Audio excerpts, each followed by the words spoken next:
जी। जी। मित्र, आज हमारे भागवत कथा का चौथा दिन है। हम्म। मैं कल कुछ व्यामोहित सा था कल की कथा से। हम्म। जी। तो अभी मेरी स्थिति व्यामोह के बादल छंटे हैं और हम्म। मैं उसको ऐसे देखता हूँ कि प्रकृति का विस्तार जो है हम्म। वो मुझे ललचा रहा है हम्म। और इसकी सुंदरता इसकी विविधता में है हम्म। और इसकी विविधता को ठीक से आंखों से लेकर दिल तक आत्मा तक उतार लेना या हम्म। अपने जीने में ले लेना, अपनी समझ में उसको समा लेना, हम्म। ये मेरे से हुआ नहीं। वही व्यामोह था।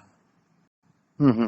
अब जैसे जैसे मैं सोया और मैंने अपने आप को ढीला छोड़ा तो माता प्रकृति सहयोग करती है। हम्म। प्रकृति माता के रूप में ली जाए तो सहयोग करती ही है। जब भोग्या बनाना उसको उसकी कामना जगती है। सुंदर है ना प्रकृति, माँ से बढ़कर कोई सुंदर नहीं है जी। हर किसी भी बच्चे के लिए। हम्म। तो माता के रूप में तो वो प्रसाद वरदान बनती है मेरे साथ भी। लेकिन ये चंचल मन जो है वो कभी कभी इसको भोग्या के रूप में देखने लगता है, इसका भोग करने में उतरता है। तो अपनी समझ की जो कारस्तानी है वो लगाना छूटे, माता के हाथ में मैं स्वयं को बच्चे की तरह छोड़ दूं तो ये माँ खुद सुलझा देती है। माँ के अपने तरीके हैं जो बच्चा जैसे मैं नहीं पकड़ पाता, लेकिन व्यामोह हट जाता है। ये जैसे हर माँ की एक कला है बच्चे के साथ कि वो बच्चे का संकट दूर करती है। बच्चे को पता ही नहीं चलता कि आखिर हुआ क्या, आखिर क्या हुआ कि मैं रो रहा था, मचल रहा था और मुझे चुप करा दिया गया, हंसा दिया गया। अब बच्चा अपनी हंसी में और लग जाता है, खेल में लग जाता है। तो वैसा ही आनंद अभी अनुभव करते हुए जी। मैं आपसे कथा को आगे बढ़ाने का नम्र निवेदन करता हूँ। जी। आप जिस तरह से और आपके मन में स्वीकार होता है वहां से प्रकरण को उठाएं। जी। और एक बात मैं कह दूं कि मेरे मन में है कि मैं इसको साथ साथ पढ़ता भी जाऊं। डोंगरे जी महाराज की भागवत पढ़ी है मेरे पास जी। जी। जी। और सामने भी है, लेकिन मैं अपने बाकी खेलों में इतना व्यस्त हूं कि मैं उसको पढ़ नहीं पाया। और मैं ये देखता हूं कि इसमें मेरा उपेक्षा भाव नहीं है। उस कर्म के प्रति मैं विरक्त नहीं हूं। मेरे मन में उसके लिए एक सम्मानजनक स्थान तो है, पर वो सामने बैठे मेहमान को मैं ठीक से अटेंड कर पाऊं, ऐसी स्वच्छता, ऐसी एकांतता, ऐसी निर्मलता अपने परिवेश या अपने मन में नहीं पा रहा हूं। मैं ये देखता हूं कि ये निर्मलता हमारे संवाद में से आए और जैसे जैसे आगे बढ़ेगा ये जो शोध कार्य है ये मेरा शोधन करता है। ये मैं खाली कोई सुनी सुनाई बात नहीं कह रहा हूं, कहीं सुना पड़ा नहीं है मैंने, और मैं कह रहा हूं अपने दम पर। तो और आपको स्वीकार है ऐसा, मुझे आपकी स्वीकृति जैसे जैसे बड़ी हो रही है मेरे लिए, वैसे वैसे मेरी प्रसन्नता बढ़ रही है और मैं आपकी प्रसन्नता को भी बढ़ावा देता हूँ। जी। जी। जी। तो ये मेरे लिए प्रसाद है एक तरह का। जी जी जी। भागवत कथा का मेरे लिए प्रसाद है। बिल्कुल बिल्कुल। तो आप कथा, बिल्कुल कथा प्रारंभ स्वीकार भाव ही है जी। जी जैसे कल की कथा में हम लोग द्रौपदी और अश्वत्थामा के प्रसंग को देख रहे थे जी। कि अश्वत्थामा ने द्रौपदी के 5 पुत्रों ये की हत्या कर दी। अश्वत्थामा है ना? हाँ, अश्वत्थामा। हाँ, सह नहीं आता बीच में।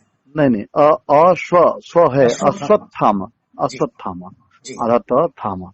तो 5 पुत्रों की हत्या कर दी, लेकिन चूंकि माँ का वात्सल्य, जैसे अभी आपने कहा कि प्रकृति माँ है, जी तो माँ के अंदर माँ को देखने की दृष्टि है, जी और माँ की दृष्टि में कभी किसी पुत्र का वियोग बर्दाश्त नहीं है।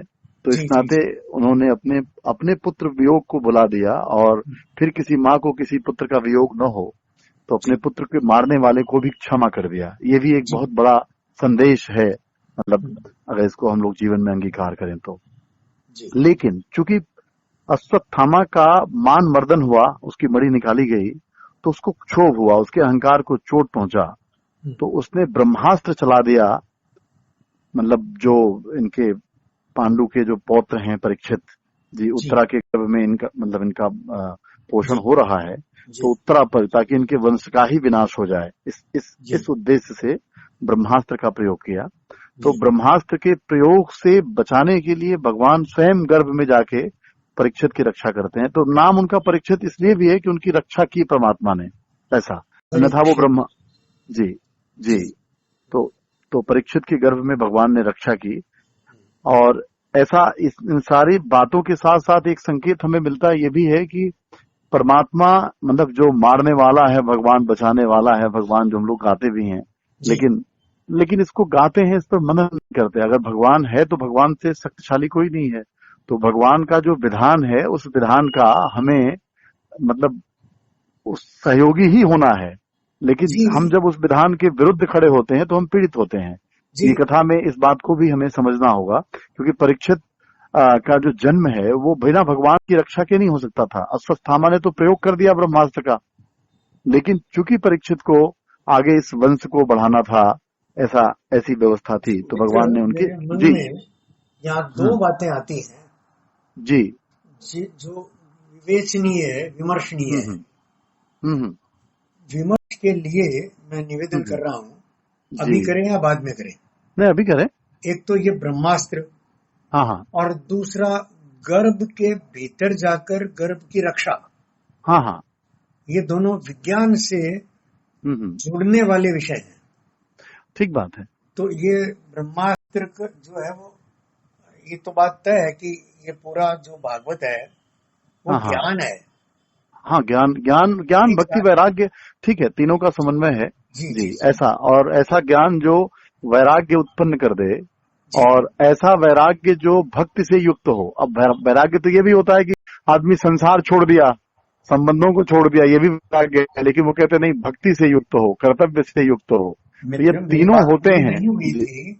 जी जी जी। आपने बीच में उत्साह में ले हम्म लिया, इससे हम्म, विमर्श जो है वो रुक जाता है जी। और मैं बात को भूल जाता हूँ। हाँ, मैं, जी, आपकी आपने बात को फिर कहाँ से याद लपका किया है जाए। वहां मेरे पकड़ा करके इस बच्चे की हम्म। बात को पूरा होने दें, ये जी जी। निवेदन है।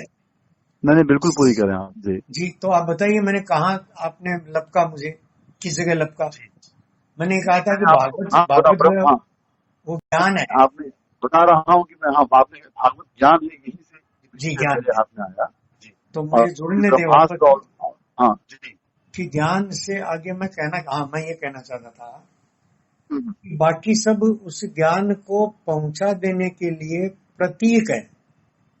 हम्म, वो ब्रह्मास्त्र भी हो, वो हम्म, आदमियों का मरना जीना हो, वो जी अश्वत्थामा हो चिरंजीवी जी। के रूप में। हम्म। तो ये सारे प्रतीकों को हम्म नए संदर्भ में हम्म विज्ञान को स्वीकार करते हुए हम्म उनकी युगानुकूल विश्लेषण और व्याख्या, हम्म ये आपके स्वभाव में भी है हम्म और ये विश्लेषण की आवश्यकता भी है आज की। हम्म ऐसा प्रयत्न इससे पहले भी हुआ है हम्म और ये प्रयत्न जारी रहे हम्म और सूक्ष्म हो। जी। इसकी अपेक्षा, ऐसा मुझे लगा। अब जो मैंने आपको बीच में कहते हुए रोका, तो ये वास्तव में एक कथाकार के प्रति असम्मानजनक भी हो सकता है। यहाँ मेरा निवेदन यह है कि यहाँ कथाकार और श्रोता दो नहीं है, जी, है ना। वो एकात्म होकर के एक विचार को समझने का प्रयत्न कर रहे हैं, जी, परस्पर सहयोग से। जी, जी, जी। ये परस्पर का जो सहयोग है, ये हमारी सामाजिकता क्या की शर्त है।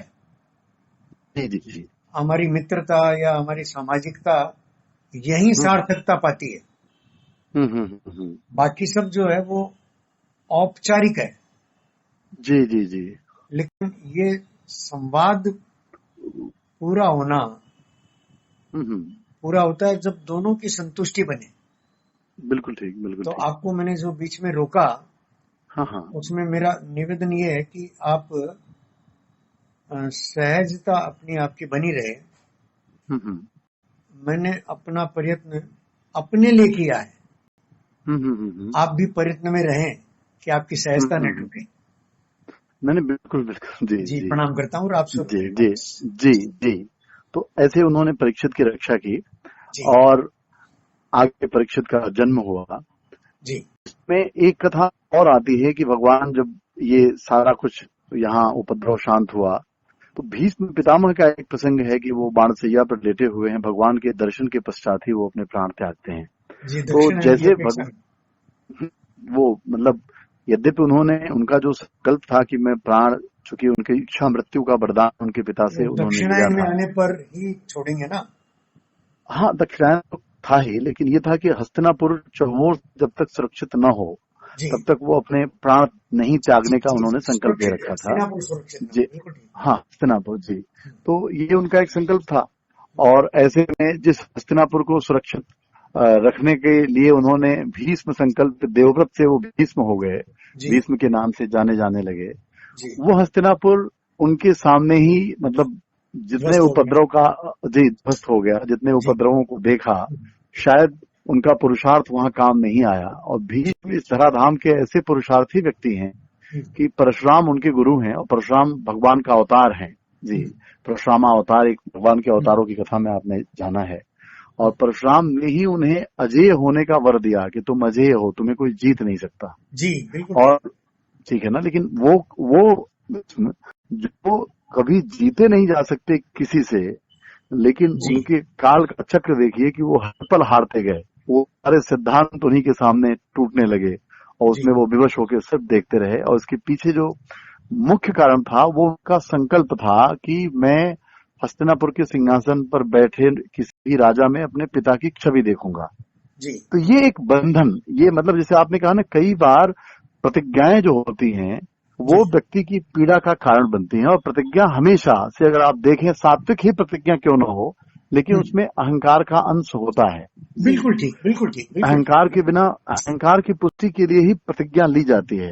और अहंकार एक दोनों ही, संकल्प और प्रतिज्ञा जी जी दोनों अहंकार की प्रतीक है। जी, प्रतीक है। और अहंकार का जन्म ही अविद्या से होता है। तो आदमी जीवन में जो पुरुषार्थ करता है, देखिए पुरुषार्थ दो तरह का, एक तो अहंकार के लिए भी है और अहंकार के लिए भी पुरुषार्थ। तो अब पुरुषार्थ शब्द को अगर देखें तो पुरुष के अर्थ को प्रकट करने वाला सामर्थ्य पुरुषार्थ है। वेरी गुड जी। लेकिन हम लोग क्या करते हैं, अहंकार को सिद्ध करने या अहंकार को सुरक्षित पुरुष मान लेते हैं। बिल्कुल बिल्कुल, और फिर शिकार हो जाते हैं। तो ऐसे ही जब भगवान ने कहा कि मैं बिना हथियार उठाए, ये अब भीष्म पितामह के पास जब वो जाते हैं भगवान कृष्ण, तो उनको अपनी पूरी स्मृतियां जो है खौंच जाती हैं कि मैंने जीवन में क्या क्या किया। और परमात्मा को देख के, कृष्ण को देख के वो मुस्कुराते हैं, पूरा शरीर बाण से बिता हुआ है, लेटे हुए हैं, आंखों से आंसू बह रहा है और अपने पूर्व की स्मृतियां जो है वो चित्र की तरह, उनके चलचित्र की तरह से उनके आती हैं। और वो ये सोचते हैं जी, और सोचते हैं कि जिस पांडवों के साथ साक्षात परमात्मा हो, जी। होने के बाद भी इतने दुखों का सामना करना पड़ा, ये हाँ। कैसी माया है जी। जी जी ये जी भूल गए कि वो परमात्मा खुद ही दुखों का पुंज है। जी जी। तो ये हाँ सब चीजें, उसके बाद वो कहते हैं कि मुझे याद आता है कि जब आपने कहा कि मैं बिना हथियार उठाए युद्ध हाँ हाँ। समाप्त कर दूंगा, तो मैंने तुरंत संकल्प लिया कि मैं आपसे हथियार उठवा लूंगा जी। तो एक प्रतिज्ञा मैंने भी ली, एक प्रतिज्ञा आपने भी ली, लेकिन जब प्रतिज्ञा ऐसी स्थिति बनी कि जहां प्रतिज्ञा का कोई अर्थ नहीं रह गया, तो आपने प्रतिज्ञा सहजता से तोड़ दी, जी लेकिन मैं प्रतिज्ञा से बना रहा, जी मैं जी जी प्रतिज्ञा जी से जी। मुक्त नहीं हो पाया। वाह तो ये वाह सब वाह। सारी चीजों को सोच सोच करके वो पीड़ित हैं जी, अंदर ही हाँ, अंदर। भगवान तो ने भगवान प्रतिज्ञा तोड़ दी। तोड़ दी, क्योंकि जी प्रतिज्ञाओं का एक अर्थ है, प्रतिज्ञा किसी अर्थ के लिए ली जाती है। जी अगर वो प्रतिज्ञा ही अर्थ को समाप्त करने लगे, जी। तो ऐसे में वो प्रतिज्ञा, फिर प्रतिज्ञा का कोई अर्थ जाना, जी बिल्कुल उसको ठीक। तो तोड़ ही देना चाहिए। भाई हम कहते हैं कि कोई आपने प्रतिज्ञा ली, तो ये सब सारी बातें उनको याद आती हैं, वो पछता रहे हैं, वो कहते हैं मुझे देखिए मेरा अहंकार या मेरी अज्ञानता देखिए कि मैं ये सब कुछ देखते हुए आपको प्रतिज्ञा तोड़ते हुए देख करके भी मैं प्रतिज्ञा से बता रहा। अरे वाह अरे वाह जी वाह। आपको जी प्रतिज्ञा तोड़ते हुए देख करके मैं बताऊं। मैं प्रतिज्ञा से बता रहा, मैं प्रतिज्ञाओं से मुक्त नहीं हो पाया जी। तो इस तरह का प्रसंग है। उसके बाद अब भगवान के द्वारिका जाने का समय हो रहा है, चूंकि यहाँ पर सब कुछ सुरक्षित हो गया, तो अब वो द्वारिका जाने के लिए जैसे ही अपनी बुआ कुंती के पास जाते हैं, वो कहते हैं कि बुआ अब आपको आपके पुत्र सुरक्षित हैं, राज्य मिल गया, अब मेरी कोई यहाँ आवश्यकता नहीं है। तो कुंती की आंखों से आंसू बहने लगता है, और वो कहती हैं कि जब मेरे पास विपत्तियां थीं, मेरे पुत्र असुरक्षित थे, तमाम तरह की मतलब असुरक्षा का, संकटों का सामना मैं कर रही थी, दुखों का सामना मैं कर रही थी, तो तुम मेरे साथ थे जी। और आज अब दुख नहीं है, तो तुम जाने की बात करते हो, तो तुम तो तुम भी अच्छे, तुम भी अच्छे थे। जी जी। तो कहती है कि अगर दे सकते हो तो मुझे समाज के, संसार के समस्त दुखों को मेरे आंचल में भर दो। मैं दुखों के साथ जी, दुखों के साथ तुम्हारा साथ चाहती हूँ, तुम्हारा वियोग नहीं चाहिए मांग है ये जी। अद्भुत मांग है। मैं समझता हूँ अब तक का मतलब जो परमात्मा के सामने भक्तों के द्वारा रखा गया मांग है, उस मांग में श्रेष्ठ मांग ये है कि अब समस्त दुखों को मेरे आंचल में भर दो, लेकिन तुम्हारा साथ चाहिए, तुमसे वियोग, तुमसे बिछड़ करके सुख के साथ जीना पसंद नहीं है जी। जी तो ऐसा कहते हैं, ऐसा एक प्रसंग आता है जी कि समस्त, कहते हैं वो उसकी प्रार्थना में बड़ी कातरता है कि समस्त दुखों को मेरे आंचल में भर दो, क्योंकि दुखों में तुम होते हो जी, तुम्हारी स्तुति होती है। और ये जब सुख आता है बहुत अर्थपूर्ण है। कातरता ही अर्थपूर्ण है। आपको बताऊं, जब तक बच्चा अपने पांव पर नहीं चलता जी, तब तक बच्चे का हाथ पांव ज्ञान सब माँ होती है जी जी। और जैसे ही बच्चा अपने पांव पर चलता है, फिर धीरे धीरे माँ भी उससे निश्चिंत होने लगती है। जैसे जैसे बच्चा अपनी आवश्यकताओं को पूरा करने का सामर्थ्य जुटा लेता है, तो माँ भी उससे मुक्त होने लगती है। तो माँ का अगर प्रेम चाहिए या परमात्मा का प्रेम चाहिए, तो प्रेम में कातरता, देखिए प्रेम यही एक समझने योग्य है, अहंकार के साथ प्रेम नहीं हो सकता जी। और अहंकार कभी भी कातर नहीं होने देता, अहंकार का विसर्जन ही जी जी जी जी जी। वो तो अपने को मानता है कि मैं आई एम समथिंग जी, मैं भी कुछ हूँ जी जी। तो और मैं श्रेष्ठ हूँ जी जी, मैं श्रेष्ठ हूँ। और जी यही कहते हैं ना, वो एक बड़ा सुंदर, एक मेरे ख्याल से कबीर की पंक्ति है या रहीम की, जब मैं था तब हरि नहीं, अब हरि है मैं ना है, और प्रेम गली सांकरी जामे दो न समाए। तो ये जो मैं है, ये मैं ही तो हरि से विछो है या आवरण है। इसको आचार्य शंकर ने जो माया का स्वरूप बताया है, वो मतलब आवरण और विक्षेप, ये दो, माया के द्वारा दो चीजें होती हैं। माया आवरण डाल देती है, जिसकी वजह से आप अपने स्वरूप को देख नहीं पाते, और विक्षेप होती है जिससे स्वरूप का साक्षात्कार न हो। तो ये माया अहंकार ही है। वो मूल में देखें तो अहंकार ही है जो आवरण के रूप में ढक लेता है अविद्या जनित जीव को। तो ऐसे भगवान अब अपने द्वारिका धाम जा रहे हैं, और इधर परीक्षित को जब भगवान चले गए तो पांडव भी राज्य परीक्षित बड़े हो गए, परीक्षित को लेकर के स्वर्ग चले गए जी। एक दिन परीक्षित अपने राज्य में कर रहे हैं तो पृथ्वी और धर्म का संवाद करते हुए वो सुनते हैं, देखते हैं कि एक जो पृथ्वी है गाय के रूप में है। पृथ्वी को गाय से इसलिए तुलना की गई कि जैसे गाय से हम दूध निकालते हैं ऐसे ही पृथ्वी से हम निकालते हैं जी बिल्कुल, खनिज निकालते हैं। जीवन की सारी सामग्री पृथ्वी के गर्भ से निकलती है। पृथ्वी के गर्भ में होती है, जैसे अन्न हो, वायु हो जी, ये सब पृथ्वी से मिलता है, जल हो जी, सब कुछ जिससे जिन पंच तत्वों से अपन कह सकते हैं कि पंच तत्व जो जिनसे ये शरीर बना है या जगत बना है, उन पंच तत्वों का समन्वय पृथ्वी में ही है। पृथ्वी में 5 तत्व विद्यमान है।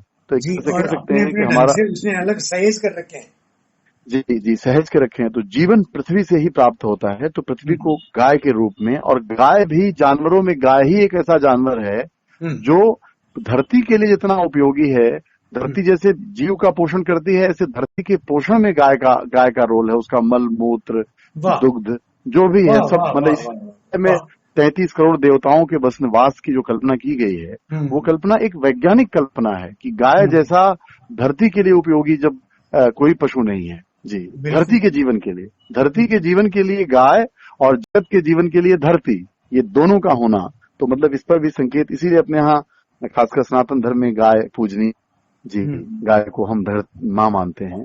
तो ये दोनों जो है बात कर रहे हैं धर्म और पृथ्वी आपस में। धर्म जो है बैल है, यानी गाय का वंश कह लीजिए जी। तो वो एक पैर पर खड़ा है। यहाँ पर एक संकेत देखिए, धर्म को बैल कहा गया जी, जिस पर हम लोग भाड़ होते हैं जी। धर्म ही हमारे जीवन का भाड़ होता है। कहें अपन कि धर्मो रक्षते रक्षिता, धर्म की रक्षा करता है, धर्म उसकी रक्षा करता है।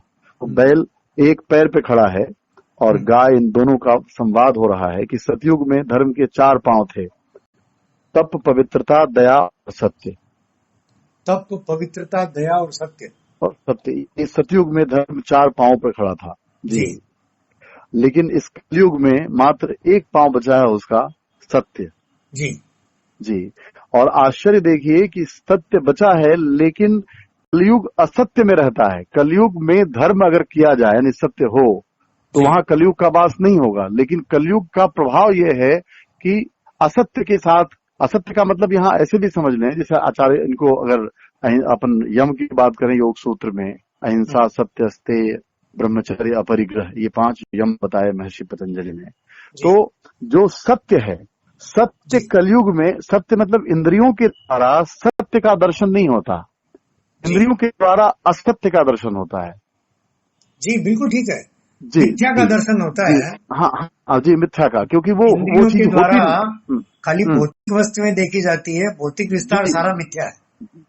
बिल्कुल। तो जो यहाँ तक कि परिवर्तन भी जो हो रहा है वो परिवर्तन भी हमें नहीं दिखता, या दिखता है तो हम उसे मानते नहीं, उसी को सत्य मान के, जैसे अपने अब ना उसी को मानते हैं कि जैसे हमारे शरीर की अवस्था बदल गई, गीता में भगवान कहते हैं जैसे अवस्थाएं चली गई ऐसे शरीर चली जाएगी।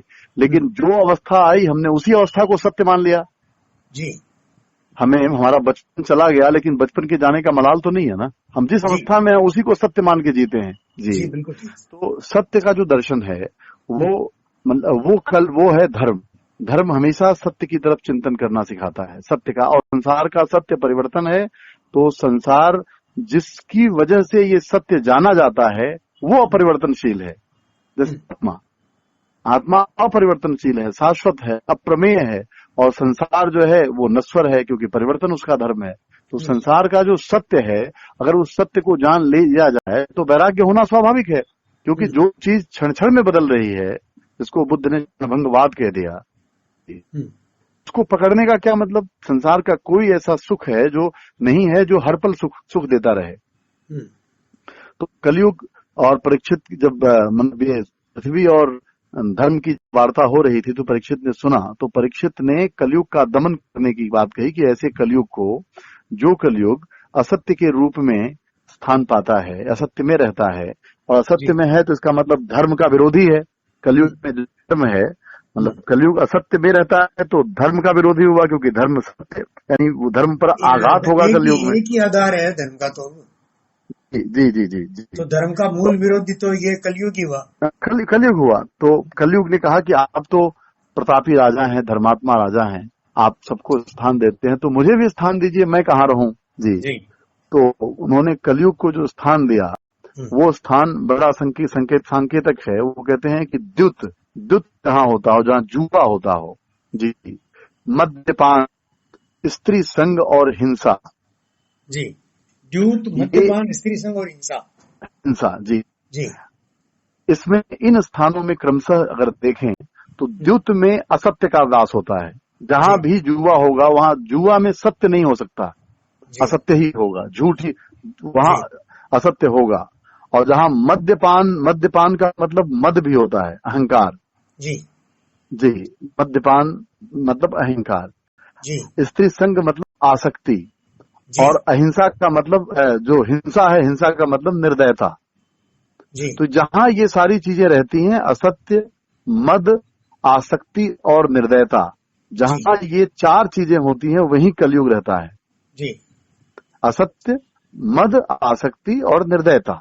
और देखिए कितना सुंदर अगर हम लें तो जो अहिंसा है, अहिंसा अगर आपके जीवन में घटित हो रही है तो सत्य जी, सत्य हिंसा में नहीं, अहिंसा, जैसे अहिंसा जब आपके जीवन में है तो अहिंसा से युक्त व्यक्ति के जीवन में सत्य का प्राकट्य होगा। ये थोड़ा सा विचार करने योग्य है, मतलब ये शोध का विषय। जैसे अपने जीवन में आप अगर देखें, जब आप अहिंसक होते हैं जी, तो उस समय आप सत्य के संगी होते हैं। सत्य मतलब आनंद। जैसे आप देखें हिंसा, जैसे ही आप आनंद में नहीं होते हैं आप हिंसक हो जाते हैं जी। और जब आप आनंद में होते हैं, आनंद का मतलब क्या, आपका स्वरूप, शांत होते हैं, आनंदित होते हैं, तो उस दौरान आप सत्य के साथ होते हैं, क्योंकि वो आत्मा का गुण है। आनंदित होना, शांत रहना, निर्भय होना, ये आत्मा का गुण है। निर्भय व्यक्ति कभी किसी को भयभीत नहीं करता। भयभीत व्यक्ति भयभीत करता है। भयभीत व्यक्ति हो या कहीं भी आपको जब भय होता है तो आप भयभीत करने का प्रयास करते हैं जी। तो अब इसके बाद इन चार स्थानों को देने के बाद कलयुग ने कहा कि मुझे एक स्थान और चाहिए, कोई और स्थान दें। तो उन्होंने स्वर्ण का स्थान दे दिया। कहा कि ठीक है, सोने में रहो, धन में रहो। धन में, जैसे कलयुग में आज धन का जो प्रभाव है, तो धन भी वो कलयुग के प्रभाव से ही हम लोग धन के प्रति इतने आसक्त हैं, या धन को इतना महत्व हो, वहां रहो जी। हालांकि उसका नाम दिया उन्होंने स्वर्ण, लेकिन स्वर्ण का मतलब धन भी होता है जी। अब सवाल जी धन में, और जो कल जैसे मुकुट जब इन्होंने पहना तो वहां पर क्या हुआ, वो उनके मुकुट का मतलब वो राजा का अहंकार था कि मुझे ये पानी नहीं पीने, पानी मांगने पर पानी को नहीं दिया जी। वो तो फिर उनसे जो कलयुग का वास है, वास है। तो फिर उन्होंने क्या किया कि वहां जैसे ही वैसा अहंकार पैदा हुआ तो उन्होंने क्या किया, मरा हुआ सर्प लपेट दिया जी। तो वो घटना घटी। अब इसको धन को रजोगुण भी कहा गया है जी, जिसकी वजह से क्रिया होती है। धन को पाने के लिए हम कर्म करते हैं, क्रियाशील होते हैं। धन के बिना कुछ सांसारिक कार्य होते ही नहीं। हाँ, वो ड्राइव फोर्स है ना, जैसे रजोगुण जो है क्रिया का जी। तो उसको रजोगुण भी कहा गया कि जैसे रजोगुण, बिना क्रिया के संसार में आप रह नहीं सकते। सतोगुण और तमोगुण में जो क्रिया होती है, क्रियाशीलता होती है, वो रजोगुण की वजह से होती है जी। तो रजोगुण भी कहा गया। तो इस प्रकार झूठ, मद, काम, बैर और रजोगुण 5 स्थान कलयुग के हैं जी। तो मुझे इसमें मतलब खैर इसमें मैं चाहता हूँ थोड़ा सा अपन आगे भी बढ़े, क्योंकि ऐसे अगर चलेंगे तो लंबी कथा होगी जी। तो इस तरह से कलयुग में का वास, मतलब बल्कि वो भक्ति कह रही है। एक मिनट हाँ जी, कथा का लंबा या छोटा होना न तो लंबा होना कोई समस्या है जी। और न छोटा होने में कोई आपत्ति है ना, ठीक है ना। तो नहीं, अपन लोगों का बड़ा संयोग है ये जी। लोग तो कोई है ही नहीं जी। और एक बात आप स्मरण रखें, हाँ कि मैं इसका वीडियो बना करके सबके लिए डाल रहा हूँ जी।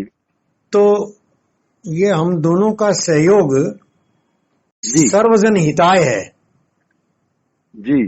तो हम दोनों पर जिम्मेदारी है कि हम अपनी व्यस्तता में इसके साथ कहीं अन्याय न कर दें इसी अर्थ में मैं जो विमर्शनीय प्रकरण है जितने मेरे ध्यान में आते हैं जी जी जी उस पर मैं आपका बीच में बलात् ध्यानाकर्षित करता हूँ, बिल्कुल, कि हम आगे पीछे कहीं उनको ले लें जी हैं, और मान लीजिए हम नहीं लेते हैं, मान लीजिए जी तो आगे और विश्लेषण करने वाले तो हैं, जी जी जी, तो उनमें से कोई भी ज्ञानी गुणी व्यक्ति हाँ हाँ, अपनी सहमतियों असहमतियों में उसका विश्लेषण कर लेगा। जी जी जी जी जी, ये सामूहिकता हो जाती है हमारी। हाँ हाँ हाँ हाँ, तो कुल मिलाकर निवेदन इतना ही है जी जी, कि बात लंबी हो जाएगी तो डर किस बात का है। ना ठीक बात जी जी हाँ, जी, इसको आप 10 साल तक चलाएं, भागवत कथा कोई जी जी जी, 7 दिन का बंधन किसने दिया है? नहीं नहीं नहीं, वो बंधन तो नहीं है साहब, हाँ, बिल्कुल ठीक कहा आपने। और जी, हमारी तरफ से कोई बंधन है भी हाँ हाँ तो अपनी व्यस्तता वगैरह का, तो हमने ये स्वीकार करके रखा है हाँ कि हाँ, हमारी वर्तमान जिम्मेदारियों को उपेक्षित न करते हुए बिल्कुल हम बिल्कुल, इसको चलाएंगे, जी जी, और वो हम कर रहे हैं। बिल्कुल ठीक, बिल्कुल। जी, अब आगे की कथा में एक प्रसंग आता है कि सनत सनंदन सनातन जो ये जी, सनकादिक ऋषि हैं, ब्रह्मा के पुत्र, ये हाँ हाँ जी, जो मानस पुत्र हैं, एक दिन ये वैकुंठ धाम में भगवान विष्णु से मिलने गए। जी, तो रास्ते में जैसे जब दरवाजे पर पहुंचे तो जो उनके द्वारपाल जय और विजय हैं, जी, उन द्वारपालों ने रोका इन्हें कि जी, आप अंदर अभी नहीं जा सकते क्योंकि वो विश्राम कर रहे हैं। जी, तो अब देखिए यहाँ एक बड़ा सुंदर प्रसंग है, कहा कि चूंकि ये दोनों ऊर्ध्वरेता ऋषि हैं, मतलब हमेशा आत्म स्थिति में हैं, और तीन है आत्म ना? स्थिति 3 नहीं 4 हैं, 4 है। हाँ, सनत, हाँ जी 4 हैं, सनत सनंदन सनातन सनत कुमार, जी जी, नहीं नहीं, सनक सनंदन, हाँ, हाँ, सनातन और सनक सनत कुमार, सनत सनंदन सनातन और नहीं सनत कुमार, देखिए सनत नहीं है वो, सनत सनत सनंदन सनातन और सनत कुमार, सनत कुमार और सनंदन अलग है। हाँ हाँ जी जी जी, 4 हैं ये, सनत जी और सनत कुमार अलग अलग है। हाँ हाँ जी, 4 ऋषि हैं ये, सनत और सनत कुमार अलग अलग है। हाँ जी जी जी जी, अच्छा, सनक सनंदन सनातन और सनत कुमार, ये 4 अच्छा, हैं, सनक 4, सनंदन, हाँ सनक सनक सनंदन सनंदन सदानंद सनातन और सना सनातन, सनातन और सनत कुमार। जी, जी, ये 4 पुत्र हैं। तो ये चारों मतलब जो ऋषि जा रहे हैं, और ये ऊर्ध्वरेता ऋषि हैं, हमेशा अपने ब्रह्मी अवस्था में ही रहते हैं, ब्रह्म में जी, स्वरूप में स्थित रहते हैं। तो परमात्मा से मिलन में कोई बाधा न हो, तो वो कहते हैं कि तुम परमात्मा से मिलने में तुम द्वारपाल कहाँ से आ गए, जो ब्रह्मी स्थिति में ब्रह्म से जीव का वियोग हो नहीं सकता, और ऐसी स्थिति में तुम लोग बाधक बन रहे हो। तो ये तो संभव है, ब्रह्म से मिलन में कहाँ कोई रोग की आवश्यकता है, ऐसा एक मतलब सवाल इन्होंने किया। तो उन्होंने कहा नहीं, हमें अभी रोकने का कहना नहीं, तो तुम यहाँ वैकुंठ में रहने के लायक नहीं हो। जी, जहाँ पर परमात्मा से मिलने में कोई बाधा उत्पन्न करे, वो परमात्मा के लोक में वास करने योग्य नहीं है, वास करने योग्य नहीं है। और वो शाप देते हैं उन्हें कि तुम मृत्यु लोक जाओ, क्योंकि परमात्मा के, अब देखिए यहाँ पर भी संकेत देखिए, परमात्मा के बिना जीवन नहीं है, जी, चेतना के बिना जीवन नहीं है, और ऐसे में चेतना की साक्षात्कार में कोई अगर बाधा चैतन्य लोक में पैदा करे, तो उसे वहां रहने का कोई अधिकार नहीं है, जी, जो परमात्मा से मिलन में बाधा उत्पन्न करे। तब तक भगवान भी ये बात सुनते हैं, मतलब आवाज आ रही है दोनों के बीच बात करने की, तो अब तो वो भी बाहर आते हैं, तो कहते हैं अगर हमारे द्वारपालों ने गलती की तो ये सिर्फ इनकी गलती नहीं, क्योंकि ये हमारे रक्षक हैं, तो कहीं ये हमारी भी भूल है। तो आपके शाप का प्रभाव ये होगा कि जैसे ये मृत्युलोक जाएंगे तो मुझे भी इनके लिए जाना पड़ेगा, यानी मृत्युलोक में मेरा भी मतलब जाना सुनिश्चित हो गया। सृष्टि के नियमों के प्रति जी स्वीकार भाव जी, और अद्भुत भगवान भी मानते हैं। जी, कहते हैं कि फिर आप मुझे भी मृत्युलोक में जाना पड़ेगा। तो ऐसे में जय विजय का जो शाप हुआ, तो शाप के बाद जो पहला इनका जन्म हुआ हिरण्याक्ष और हिरण्यकशिपु के रूप में हुआ। जी, जी, दूसरा जो जन्म हुआ इनका तो वो उसमें नृसिंह अवतार है क्या? नहीं, हिरण्याक्ष और हिरण्यकश्यपु, ये तो पहला तो हिरण्यकश्यप को तो मारा नरसिंह ने, हाँ, हिरण्याक्ष को शुकर ने। हिरण्याक्ष को नारायण ने मारा जी, वराह अवतार जी करके, जो वराह अवतार है जी, क्योंकि हिरण्याक्ष ने अपने रसातल में लेके चला गया था, तो पृथ्वी पर पुनर्जीवन की स्थापना के लिए जो भगवान का जो अवतार वराह अवतार हुआ है, जिसको अपन कर्मा अवतार भी कहते हैं जी, तो वराह अवतार की कथा में वो जो है वो पृथ्वी को, क्योंकि संदल कुमार के बाद यही अवतार पहला अवतार है वराह अवतार जी, जिसमें ये धरती को रसातल से लेकर के आए हैं हिरण्याक्ष को मारकर। तो हिरण्याक्ष की बड़ा भाई है, तो बड़ा भाई जब मारा गया तो हिरण्यकश्यप ने संकल्प लिया कि मैं उस नारायण को ही मिटा दूंगा, नारायण की सत्ता को मिटा दूंगा। तो इसीलिए जो हिरण्यकश्यप है वो पूरे जगत में अपनी सत्ता कहता है कि मेरे राज्य में जो कुछ भी है वो मेरी वजह से है। और अगर गहरे में इसको देखें तो ये हिरण्यकश्यप जो है ये अहंकार है। जहां पर भी व्यक्ति को ये लगता है कि हमारी वजह से कुछ हो रहा है या मैं कर रहा हूँ, मैं करता हूँ, अपने कर्तापन का जो भाव है ये भाव ही हिरण्यकश्यप का भाव है। और इस भाव को मिटाने में जो प्रहलाद कहता है कि आप परमात्मा का विरोध भी कर रहे हो तो ये भी परमात्मा की इच्छा से कर रहे हो, ये विरोध भी आप अपनी इच्छा से नहीं कर रहे हो। अब देखिए कितना सुंदर प्रसंग है, अगर हम परमात्मा का समर्थन करते हैं तो समर्थन भी में के करता हम नहीं हैं, और विरोध करते हैं तो विरोध के भी हम करता नहीं हैं। मतलब कितना अहंकार के विसर्जन का कितना गहरा सूत्र है प्रहलाद के चरित्र में, अद्भुत जी। हम नहीं है जी, भगवान गीता में कहते हैं कि तुम अगर कर्म को ही है तो मुझे समर्पित कर दो, मेरे लिए करो, तो भी तुम पाप से मुक्त हो जाओगे। और तुम करता हो ही नहीं। हाँ, तुम करता हो, लेकिन यहाँ पर अकर्ता भाव इतना गहरे में पकड़ा हुआ है। कर्ता जब बनोगे तो भोक्ता भी बनना पड़ेगा तुम्हें। बिल्कुल ठीक। और कर्ता भाव जी, कर्ता ही भोक्ता बनेगा। और तुम करोगे, जैसे इसको एक प्रसंग आता है कि जो भगवान इंद्र कहते हैं कि जिस प्रकार कर्म कैसे व्यक्ति का पीछा करता है, कर्म भोग कैसे का पीछा करते हैं, कि जैसे सैकड़ों हजारों गाय में उस गाय का बछड़ा अपनी माँ को खोज लेता है जी, वैसे ही आपका कर्म जो है और उस कर्म का भोग आपको खोज लेता है।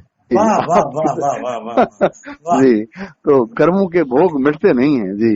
इवन भगवान के भी कर्म अगर ऐसे हैं, जैसे हमारे द्वारपाल जो इनके थे, द्वारपालों के द्वारा किए गए कर्म का फल भगवान भोगने को जन्म ले रहे हैं कि ठीक है मुझे भी भोगना पड़ेगा क्योंकि ये मेरे द्वारपाल हैं जी। आप मुझे स्मरण कराइएगा अपनी मृत्यु चर्चा में। जी जी जी जी, मृत्यु चर्चा आपके साथ ही चल रही है ना? हाँ हाँ जी, मेरे साथ चलिए। तो अपनी मृत्यु चर्चा में इस प्रसंग को अगर मैं भूल जाऊं मैं याद करा दूंगा जी। मुझे वो लेना है जी, बताइए। जी जी जी, तो ये पहला जो जन्म हुआ हिरण्याक्ष और हिरण्यकश्यपु का हुआ, और जो दूसरा जन्म इनका हुआ वो रावण और कुंभकर्ण के रूप में हुआ जी। तो हिरण्याक्ष और हिरण्यकश्यपु रूप में भी नारायण ने इनका संहार किया। हिरण्याक्ष का वराह अवतार से संहार किया, हिरण्यकश्यपु का नरसिंह रूप से संहार किया, और रावण और कुंभकर्ण का संहार जो है राम के रूप में किया। और जो इनका तीसरा जन्म हुआ दंत वक्र और शिशुपाल के रूप में हुआ, जिसको भगवान कृष्ण के द्वारा मुक्ति मिली। एक मिनट, तो तीसरे में कौन आए? दंत वक्र और शिशुपाल। दंत वक्र कौन हुए महाभारत में? महाभारत ये इसी कृष्ण के समय में दंत वक्र नाम के भी एक व्यक्ति हुए हैं, जिनकी कथा तो बहुत लंबी नहीं है, लेकिन शिशुपाल का जिक्र आता है कि शिशुपाल जो है इनकी बुआ का ही लड़का था। शिशुपाल की लंबी है, ज्ञात है जी जी जी। दंत वक्र की शायद मथुरा पलायन के दौरान कुछ है। जी जी जी जी जी, तो इस तरीके से जय विजय का जो मतलब शाप हुआ, और ये चार मतलब ये जो तीन मतलब रूप में दंतवक्र और शिशुपाल ये अंतिम इनका जन्म है। अच्छा देखिए, एक सौंदर्य और है, जैसे कश्यप ऋषि की संतान हिरण्याक्ष और हिरण्यकश्यपु हैं जी। कश्यप और दिति के गर्भ से इनका जन्म होता है जी। और कश्यप ऋषि की ही संतान जो है वो क्या कहते हैं, ये हैं अपने देवता। अदिति के गर्भ से देवताओं का जन्म होता है, वराह अवतार जो होता है, गर्भ से जो है वो राक्षसों का वराह का जी हाँ, दिति के गर्भ से राक्षस हुए, और अदिति जब हाँ जी जी जी, पिता एक ही है जी हाँ, पिता एक ही है जी, लेकिन जी माँ, तो देखिए अब यहाँ पर माँ का मतलब प्रकृति दो रूपों में है।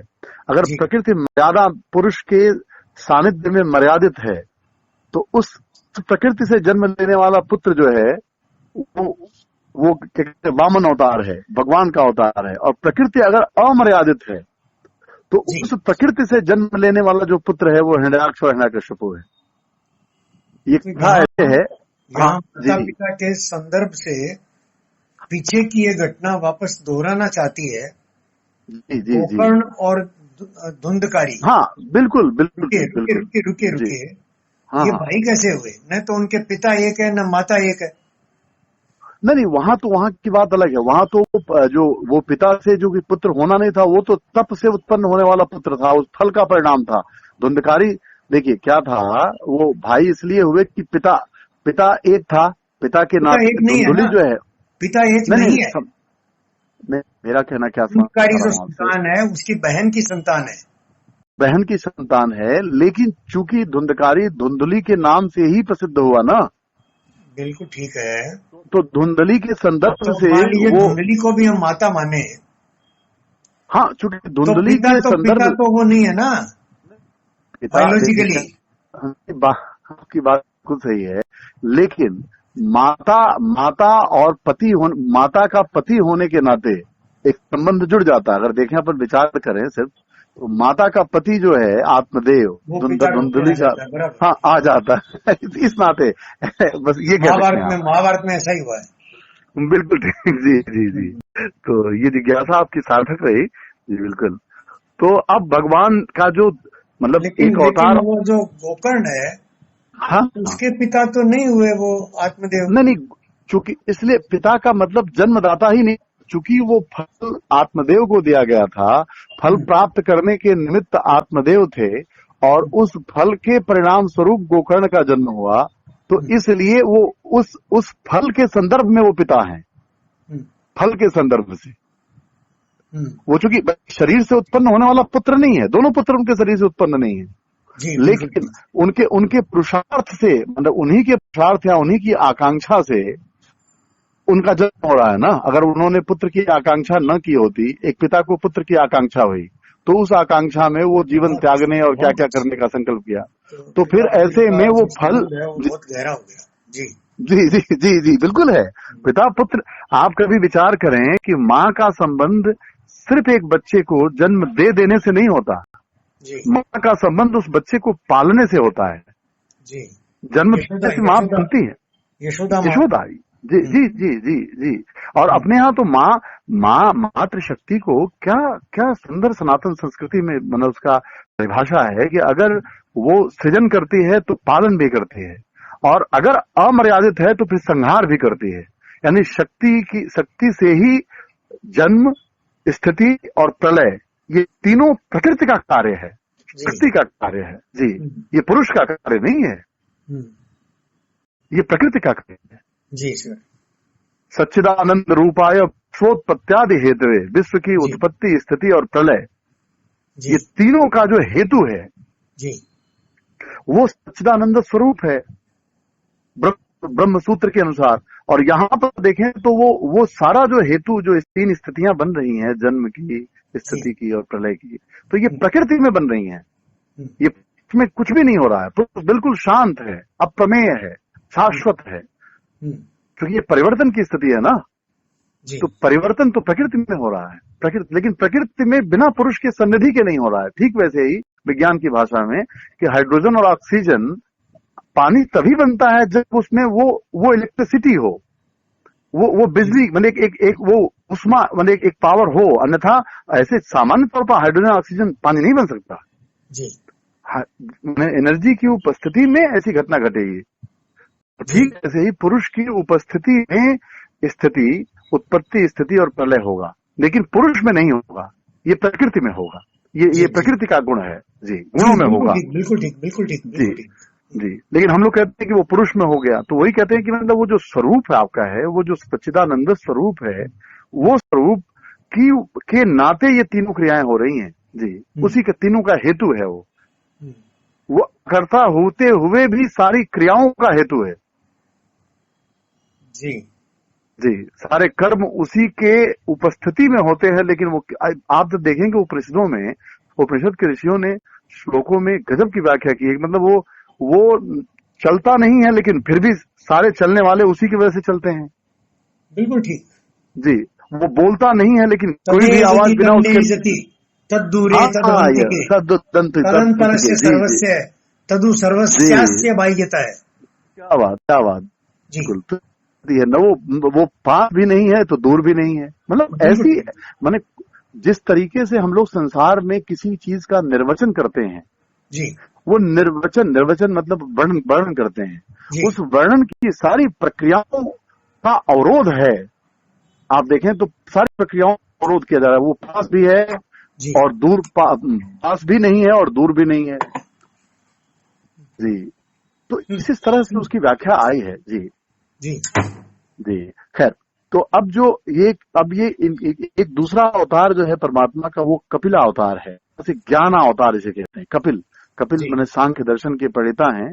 और यही जो मैंने कहा ना, ज्ञान जब आपको होगा तो ज्ञान, कल की चर्चा में अपन ने बात की थी कि 2 तत्वों का ज्ञान होता है मूल रूप में। वो है जड़ और चेतन, प्रकृति और पुरुष, दृष्टा और दृश्य, 2 का ज्ञान होता है। अब ये कपिला अवतार महर्षि देवहूति और कर्दम की संतान है ये जी। और इसका देखिए कि भगवान का ज्ञान अवतार कब होता है। कर्दम ऋषि को माता देवहूति एक राजकन्या है। जी, ये उपकथा नहीं आ गई है, ये कथा नहीं है जी, दूसरे दिन की कथा में आता है। जी जी, ज्ञान अवतार की कथा। जी, तो इसमें कर्दम ऋषि हैं और इनको एक राजा ने अपनी पुत्री देवहूति की शादी कर दी। वही दक्ष प्रजापति, अकूति, देवहूति, प्रसूति जो उनकी संतानें हैं। जी जी जी। तो वो उनका वो मतलब क्या कहते हैं, वो उसमें एक की शादी जो है कर्दम ऋषि से हुई। अब राजा की संतान जी, और ऐसे में पति के रूप में जो पुरुष पाप मिला, वो ऋषि मिला जिसके पास संसार की कोई कामना नहीं है। जी। तो ऐसे में स्त्री ये सोचती है कि पति किसी इच्छा को पूछे पत्नी से, लेकिन जब तक पत्नी के अंदर इच्छा थी ये जानने की कि मेरा पति मुझसे मेरी इच्छा को जाने, तब तक कर्दम ऋषि ने एक भी इच्छा पूरी नहीं की, एक भी मैंने बार जानने की चेष्टा नहीं की कि आप क्या चाहती हो। जी। और जब इनको ये पता चल गया कि इनको हमारी इच्छाओं में कोई रुचि नहीं है, तो धीरे धीरे इच्छाओं से ही इनको अरुचि हो गई। जी। क्योंकि जब पति किसी इच्छा में रुचि नहीं लेता तो पत्नी का इच्छाओं से मुक्त हो जाना स्वाभाविक है, ये धर्म कहता है, और हो भी जाती है। जी, हो भी जाती है, बिल्कुल। जी।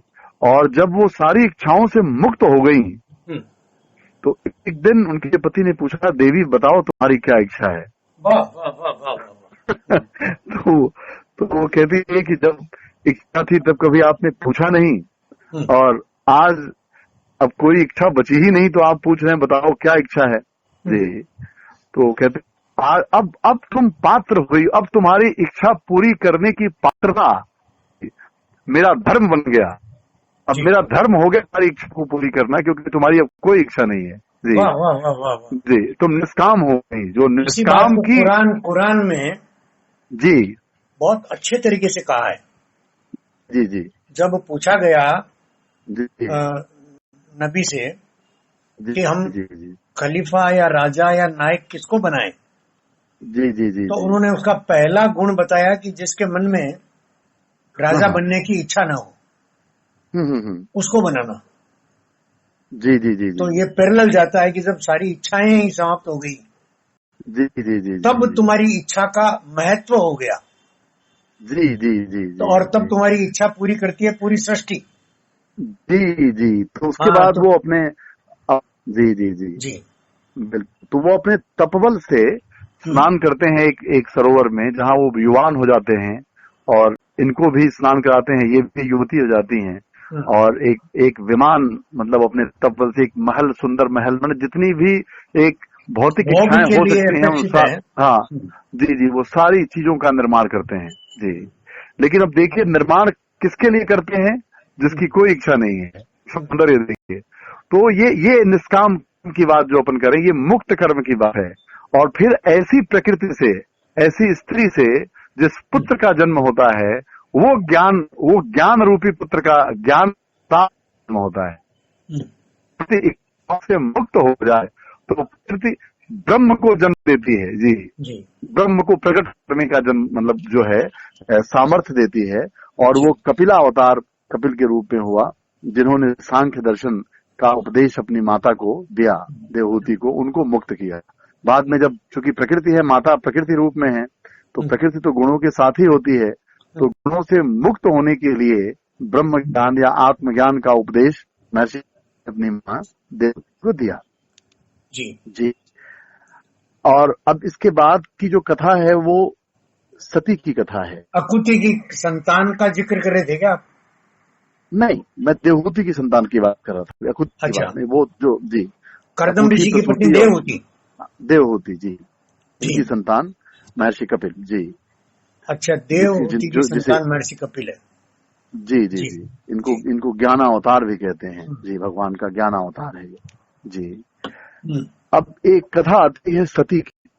ये कपिल का प्रश्न, कपिल ऋषि जो है, हाँ, वो किस दिशा से प्रसिद्धि पाए हैं? ये सांख्य दर्शन के प्रणेता हैं, जो सांख्य दर्शन है। सांख्य दर्शन के प्रणेता कपिल। हाँ जी जी, सांख्य योग जो है ये संतान है कर्दम और देवहूति कर्दम और देवहूति की। जी जी जी, कर्दम ऋषि और देवहूति की पत्नी कपिल अवतार जी की संतान है। जी जी जी, तो ये भगवान का कपिल अवतार हुआ, ये मतलब कपिल के रूप में आए। जी, तो मित्र, आज समय ये कहता है जी कि हम कहीं अपने इस लालच पर विराम दें। बिल्कुल बिल्कुल। और मैं कृतज्ञता ज्ञापित करूं। जी जी जी, आपकी अनुमति है? बिल्कुल बिल्कुल बिल्कुल। जी मित्र, आज के पूरे व्याख्यान में बहुत सहजता बनी रही है। जी जी जी, व्यामोह और विक्षोभ नहीं हुआ। जी जी जी, स्वीकृतियां जो है वो और बड़ी हुई हैं। जी जी, स्वीकृतियां बड़ी होने का संकेत मैंने आपको भी दिया है कि हमको सूक्ष्म विमर्श के लिए कुछ विषय साथ साथ और बनते हैं। हाँ, जो प्रतीकात्मक रूप में रहे तत्कालीन समाज में, देश काल परिस्थिति के अनुसार, लेकिन वर्तमान परिस्थिति चूंकि वो सारी बातें शाश्वत हैं, कालातीत हैं, इसलिए नए काल के अनुरूप हमको नई व्याख्याएं और विमर्श पूर्वक अपने इस व्याख्यान में ले लेने की अपेक्षा है। तो ये भी मेरे सहज होने का एक प्रतिफल वो दिखाई देता है। जी, मैं अपनी सहजता को भीतर बाहर दोनों तरफ देखता हूँ और ये मुझे और कृतज्ञ बनाता है। जी जी जी, कृतज्ञोस्मि, कृतज्ञोस्मि, कृतज्ञोस्मि।